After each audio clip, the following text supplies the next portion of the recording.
Hi viewers, welcome to mummy's food Island. இன்றைக்கி நம்ம corn fritters எப்படி செய்கிறதுன்னு பார்க்க போகிறோம். வாங்க வீடியோக்கு போகலாம். இதுக்கு நான் 2 பேக்கெட் ஸ்வீட் கார்ன் எடுத்திருக்கேன். இது ஒரு 500 கிராம் இருக்கும். இதை நல்லா குறைன்னு அரைச்சிக்கோங்க. இந்த பதத்தில் இருக்கணும்.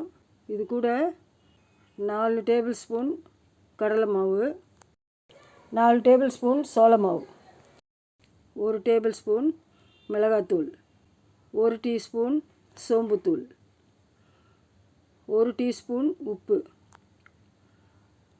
உப்பு சரியாக இருக்கா இல்லையான்னு நீங்கள் திரும்பவும் செக் பண்ணிக்கோங்க.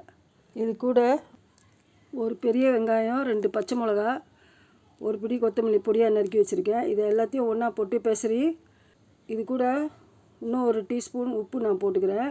ஏன்னா எனக்கு உப்பு பத்தலை. நீங்களும் உப்பு பார்த்து உப்பு சேர்த்துக்கோங்க. இப்போ நான் அடுப்பில் எண்ணெய் ரெடியாக வச்சுருக்கேன். இப்போ பொரிக்க ஆரம்பிச்சிடலாம். எண்ணெய் சூடானதும் நீங்கள் உங்களுக்கு விருப்பமான வடிவத்தில் போட்டுக்கலாம். நான் கொஞ்சம் ஸ்கொயராகவும், கொஞ்சம் ரவுண்டாகவும், கொஞ்சம் நீட்டாகவும் போட்டிருக்கேன். இது போல் உங்களுக்கு வேறு ஏதாவது ஷேப்பு போடணுன்னு ஆசையாக இருந்தால் கூட அது மாதிரி போட்டுக்கலாம். இல்லை நீங்கள் சாதாரணமான வடையை போலவே போட்டுக்கலாம். அது உங்கள் விருப்பம். அவ்வளோதான், கார்ன் ஃப்ரிட்டர்ஸ் ரெடி. பாருங்கள் எவ்வளோ கிறிஸ்பியாக இருக்குது. இதை நீங்கள் டொமேட்டோ சாஸ் வச்சு சாப்பிட்லாம். See you on my next video. Bye.